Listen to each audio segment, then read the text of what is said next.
মার্কিন president Donald ট্রাম্পের শান্তি পরিকল্পনা রাশিয়া ঘেঁষা এমন অভিযোগ তুলে ইউক্রেন ও ইউরোপীয় মিত্রদের উদ্বেগ ও আপত্তির পর জেনেভায় রোববার হল রুদ্ধদ্বার বৈঠক। ইউরোপ ও ইউক্রেনের উচ্চ পর্যায়ের প্রতিনিধিদের সঙ্গে যুক্তরাষ্ট্রের শীর্ষ কূটনীতিকদের এই বৈঠক ফলাফলের দিকেই তাকিয়েছিল পুরো বিশ্ব। রাশিয়া ইউক্রেন যুদ্ধবন্ধে বিতর্কিত ২৮ দফা শান্তি পরিকল্পনা প্রস্তাব নিয়ে হওয়া বৈঠক শেষে সংবাদ সম্মেলনে মার্কিন পররাষ্ট্রমন্ত্রী মার্ক রুবিও জানান, আলোচনায় অনেক বড় অগ্রগতি হয়েছে, ফলে দ্রুতই পরিকল্পনা চূড়ান্ত করা সম্ভব হবে বলেও আশাবাদ ব্যক্ত করেন mark Rubio. That we're going to get there in a very reasonable period of time very soon. You know, whether it's Thursday, whether it's Friday, whether it's Wednesday, whether it's Monday of the following week, we want it to be soon because people are going to, between today and the time we deal with this, more people are going to die. More destruction is going to happen. চুক্তি পরিকল্পনা প্রস্তাব চূড়ান্ত করে রাশিয়ায় পাঠানোর আগেই অবশ্যই তাতে সম্মত হয়ে মার্কিন প্রেসিডেন্টের সঙ্গে ইউক্রেনের প্রেসিডেন্টকেও স্বাক্ষর করতে হবে বলেও জানিয়েছেন মার্কিন পররাষ্ট্রমন্ত্রী।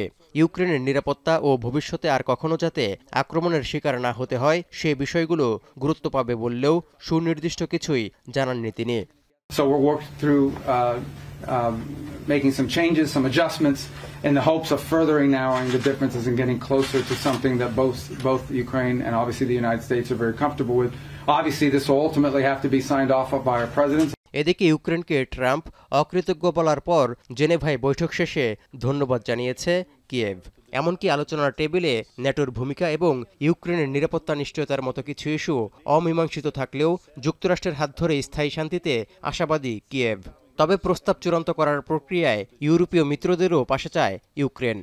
We thank our big friends, United States and personal President Trump and his team to their commitment to bring this peace. And we will continue to work today, as Secretary said.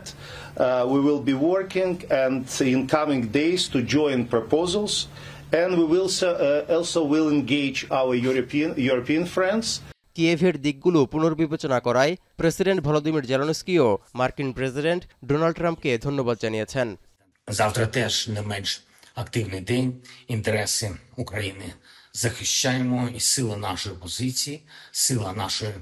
এদিকে চলমান শান্তি প্রচেষ্টার মধ্যেই ইউক্রেনে হামলার মাত্রা ক্রমেই বাড়াচ্ছে রাশিয়া। রোববার দ্বিতীয় বৃহত্তম শহর খার্কিভে রুশ বাহিনীর ব্যাপক ড্রোন হামলায় শিশুসহ বেশ কয়েকজন হতাহতের শিকার হয়েছেন। ক্ষতিগ্রস্ত হয়েছে জ্বালানি অবকাঠামো। Зараз ми маємо попередньо 15 влучань, це були шахеди. На жаль, ми маємо 3 людей, які загинули, 10 людей, які отримали поранення. Вышла на улицу, перепуганно рассказывает, что окна повылетали, и тут я слышу, опять шахед летит. Она говорит, снижается, начала паниковать. রোববার 24 ঘন্টায় ইউক্রেনের 148টি এলাকাকে আক্রমণের লক্ষ্যবস্তু করেছে রাশিয়া। এমনকি 3টি গ্রাম নিয়ন্ত্রণেও নিয়েছে মস্কো।